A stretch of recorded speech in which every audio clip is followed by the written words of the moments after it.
Bonjour mes élèves. Aujourd'hui, on va lire ensemble le compréhension. Lis le document suivant puis réponds aux questions.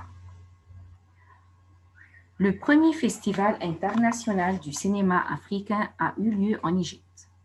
أول مهرجان دولي للسينما أقيم في Égypte. Les organisateurs ont choisi la ville de Luxor qui est l'une des villes les plus touristiques en Égypte.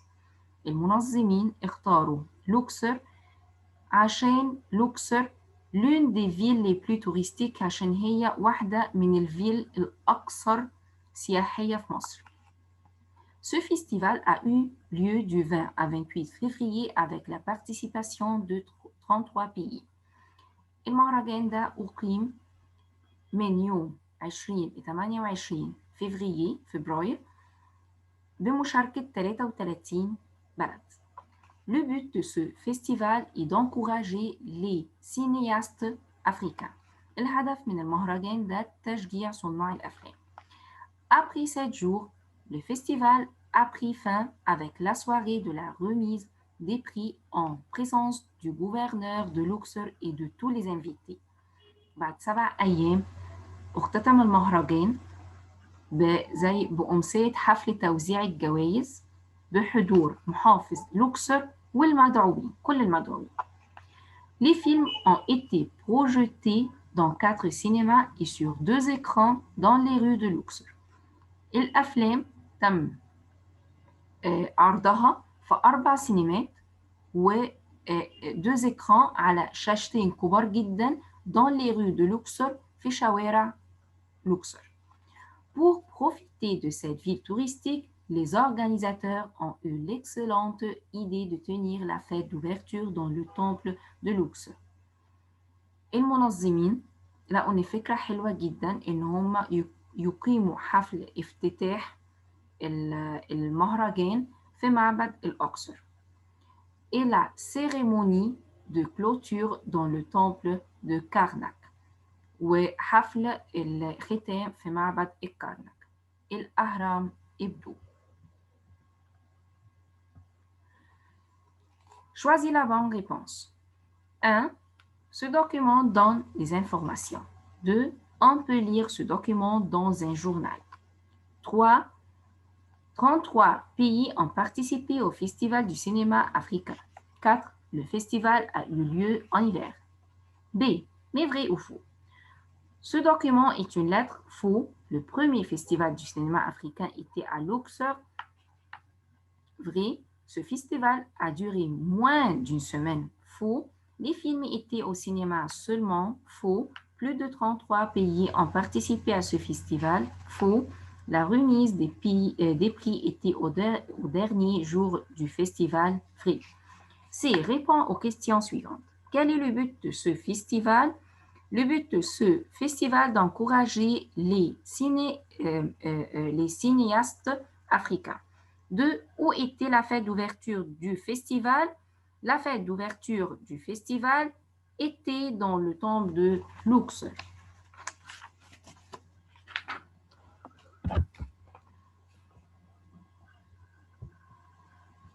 D. Relève du document. Un pronom relatif qui. في حاجات تانية بس أنا هديكوا example. لكن لو حد لقى حاجات تانية وارد إن أنت تلاقي حاجات تانية زي أو أو زي كو. 2. Un lieu touristique, le temple de Luxor. 3. Un adjectif démonstratif, ce. 4. Un verbe au passé composé a eu. 5. Nom d'un pays, Égypte. Composition. Composition عندنا المرة دي une lettre. Écris une lettre à ton ami français pour exprimer la joie de passer les vacances d'été à Paris et pour l'inviter à passer les vacances d'hiver en Égypte. طبعا كلنا عارفين ان من الترم الاول احنا اخذين ان اللتر لها فورم معينه.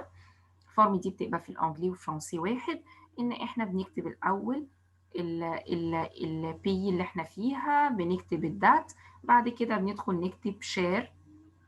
لو امي ماسكولين بنكتب شير ماسكولين مثلا شير بيير، او امي فيمينين بكتب شير اخرها او شير مثلا اليس.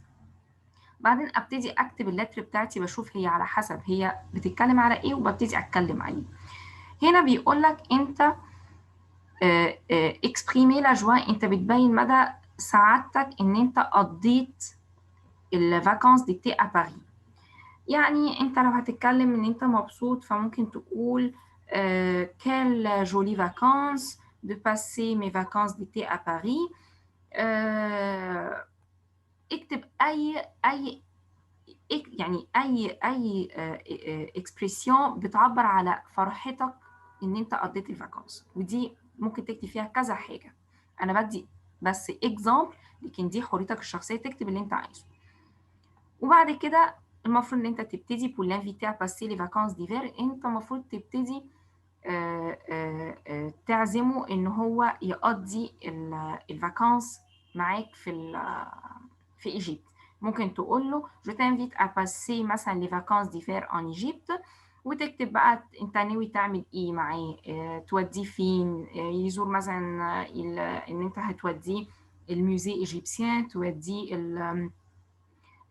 مثلا يشوف المونيمون ايجيبسيان بتاعتنا، وتكتب انت هل انت مبسوط بان هو جاي معاك هيقضي الفاكانس معاك.